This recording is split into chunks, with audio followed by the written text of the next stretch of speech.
Lebanon. Right there, right over there. Right here, that's what the gold came. Right around is Lebanon. Good look at We are the fine end. This used to be Israeli military outpost until 1967. Only after that we were able to uncover and verify the story from the Bible. I mean, they knew that we'll be here, but no one army just sent everybody away. Syria was there, Lebanon was there. And they were shooting. You know how with the story of Abraham and Lot, when Lot was not satisfied with where he was, he wanted to go, and Abraham gave him the ability and the right to choose. If you go to the left, I'll go to the right. If you go to the right, I'll go to the left. You choose where you want to go, and he did. He chose the fertile fields of Sodom. That's sort of what transpired with the tribe of Dan. They were given an allotment, but after a while they were not quite satisfied, so they went in, as Naphtali has told you, and took over a city called Laish and settled in there, and they liked that better. But that doesn't always work. In fact, it never works.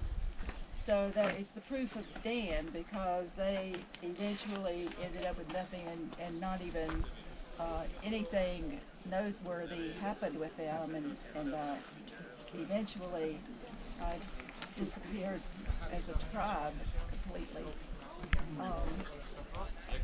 So after they conquered this, and it's told in Judges 18, chapter 18, verses 1 through 31, you can read the story of Dan, and they fell into idolatry. And since they didn't want to make that territory that was theirs, they sent out spies, spied out the land, and found this better place here. And so they established their main city and called it Dan up here. So later in history, especially the history of the Hebrews, the kingdom, if you go into chapter 11 of 1 Kings, you began to read of the story of Jeroboam, Solomon, and eventually Solomon died, and he made Rehoboam, his son, took over the reign. But Jeroboam had been made a servant to Solomon, and when he heard that Rehoboam had been given the reign of the tribe of Judah, he was in Egypt because he had had to flee away from Solomon. It's just an interesting story to read in chapter 11 up to that point, and into chapter 12. So when when Jeroboam came in and got his people together, they went to Rehoboam and said, your father was good to us, you know, and if you'll do the same thing for us that he did, we will serve you, we will do all these things.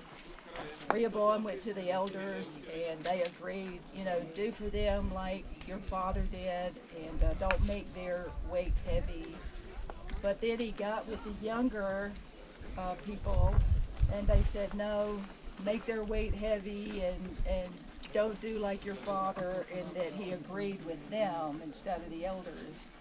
And eventually, it was something that was not a good decision. Jeroboam broke off from them, and eventually came up here to Dan and brought his people, his tribe here, people that followed him. So I'm going to read in chapter 12, starting with verse 25. It says, then Jeroboam built Shechem in the mountains of Ephraim and dwelt there. Also he went out from there and built Sidon. And Jeroboam said in his heart, now the kingdom may return to the house of David. And if these people go up to offer sacrifices in the house of the Lord at Jerusalem, then the heart of this people will turn back to their Lord, which was supposed to be his Lord, Rehoboam, king of Judah, and they will kill me and go back to Rehoboam, king of Judah. Therefore the king took counsel and made 2 calves of gold, and said to the people, it's too much for you to go up to Jerusalem Here are your gods, O Israel, which brought you up from the land of Egypt. Does that sound like just a repeat of what happened when Moses was on the mountain and the people wanted a leader, and Aaron made the golden calf? Something about those golden calves really gets people in trouble.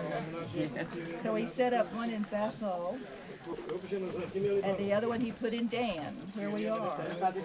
Now this thing became a sin, where the people went to worship before the one as far as Dan. So people came up to worship here in Dan, a golden calf.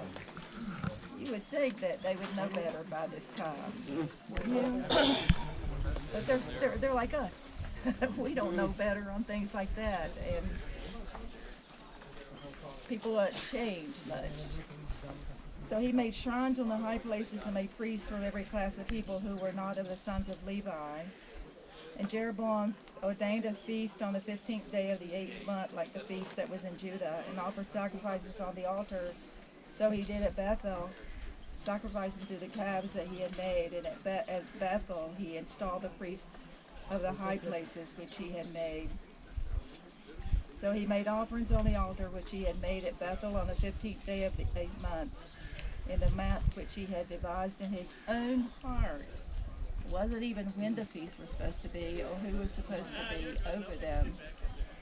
And he ordained a feast for the children of Israel and offered sacrifices on the altar and burned incense.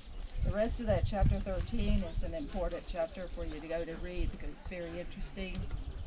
But here we find that he builds 2 additional altars for his people to worship. He established worship in the south at Bethel and in the north at Dan, and he builds a golden calf.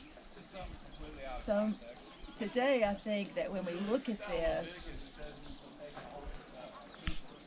it's evident that many people will follow man-made